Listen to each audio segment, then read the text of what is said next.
Today on the podcast, we want to talk about another AI news story, and it's actually about a news company, Quartz. Now, the reason that a lot of people have been talking about this is because Quartz has allegedly been quietly publishing, and I'll share some from TechCrunch because it's pretty funny. They seem very salty. If you ever know that journalists are replaced by AI, they are very salty when they write articles about this. But Quartz has been publishing AI generated news articles, kind of similar to honestly what Axios has been doing for a while. But what we wanted to talk about is there's a lot to talk about specifically with this story, but also we wanted to just say, like, if it's good enough for Quartz to be like replacing their news with AI, there's a lot of interesting AI business use cases that I think are unlocked that you can do. So anyways, before we get into all of that, Jamie, would you mind telling us about the AI Hustle school community? Absolutely. If you have not heard about our school community yet, you need to go check it out because we recently, actually this week, took a deep dive on Operator, which is OpenAI's action model. Will actually take action for you. You can train it to do complex tasks all within your web browser.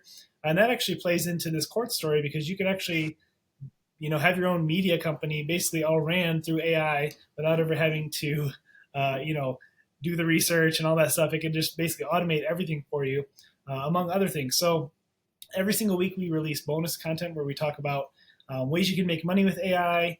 We have a huge library and we try to stay relevant with everything. And we also share ways, we're making money with AI and also how other people in the community are. So it's a really cool place. We have over 330 members now, and we'd love for you to be a part of it.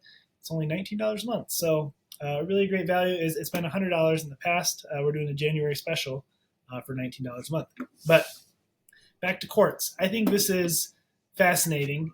Sometimes we have given hate a little bit, at least, to like the Wall Street Journal on here because they have like paywalls in front of their articles, and there's been kind of some pushback against this whole AI news article generation thing or AI writing.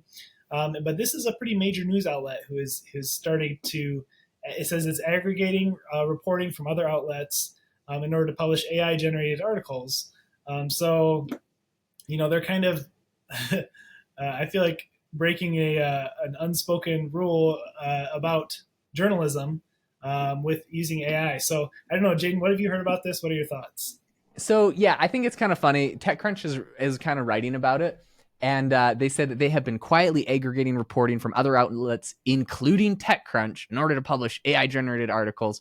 So the one thing that I think that they're doing, and we saw CNET and a bunch of other people do this as well, when they make like an AI run news thing or whatever, they make the name of the journalist or the writer like something kind of recognizable. So in this case, it's Quartz Intelligence Newsroom. That's like, if you see an article written by Quartz Intelligence Newsroom, it's AI. And I think that's pretty good. People, kind of want a little bit of transparency. So I like that. What's interesting is they're doing the same style of article that I have seen TechCrunch, to be fair, do, which is like these short, snappy little articles which just kind of state the facts. Axios is doing them. TechCrunch is starting to do them. I'm not sure if TechCrunch is using AI for them, but TechCrunch is writing this style of article. And a lot of time people want this article because they don't actually want to scroll through a massive article. They just want the TLDR. They just want the summary of exactly what happened. So what's interesting is that, so TechCrunch's gripe that they have about these AI generated articles is not like it's inaccurate or it's bad, but they said, one of the 18 AI generated articles published on Monday, so they gave the name of it, which it was aggregated from, they're like, aggregates reporting done by real journalists at CNN, MSNBC, the Associated Press, and MSN.com.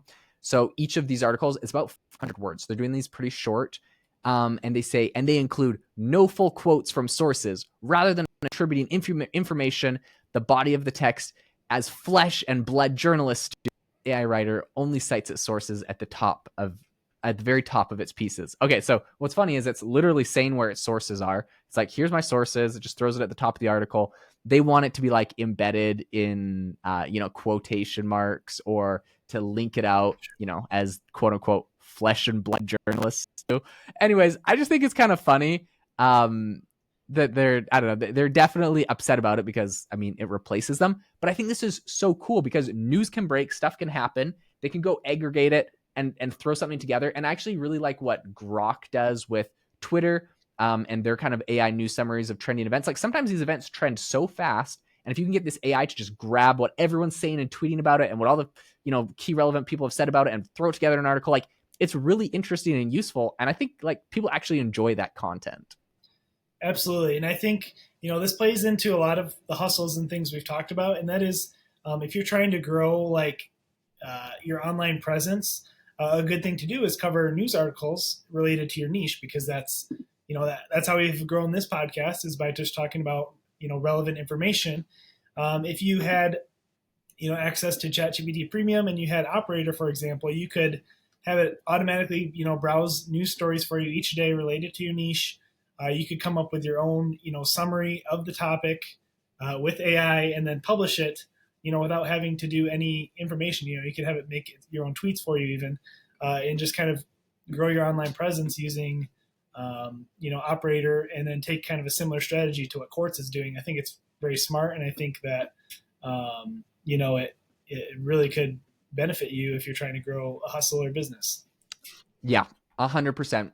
So I think if it's good enough for Quartz to start using it, and I mean, the journalist writing this TechCrunch article is so salty. Okay, I got to tell you one more salty thing they said, and then I'll actually go to some business use cases for this. It's funny. So apparently, it went to TechCrunch and it rewrote an article on how to delete your Facebook, Instagram, and Threads account that TechCrunch wrote, and this journalist wrote, and it said, "This was a weird article to turn into a summary. Its instructions are super vague. I could probably spend all day criticizing the AI-ness of Quartz AI newsroom article. I mean, just look at this headline." And it's like, jobless claims rise slightly as continuing claims set a record. Words echo aside, clauses contradictory, blah, blah, blah, whatever. It's just so funny. They're just like so mad. They hate the title. They hate the content. It's funny. Okay, so I'll get off of the salty train of journalists not liking their jobs being replaced by AI.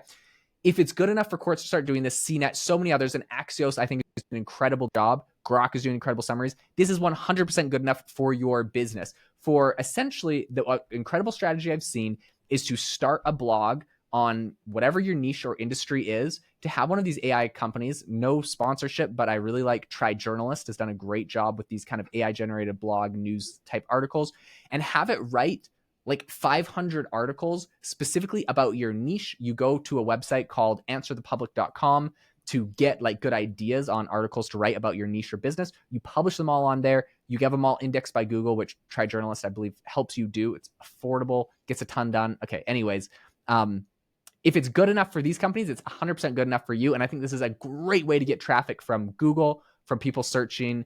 And yeah, I mean, I just think overall this is a good business for generating traffic. Yeah, well, if you got any value out of this podcast, we would really appreciate a review. We read every single one, and it helps us be able to make more content like this.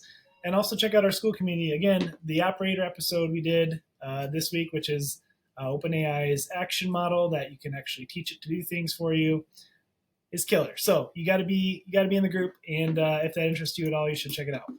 Thanks for listening, and we'll see you guys next time. Cool.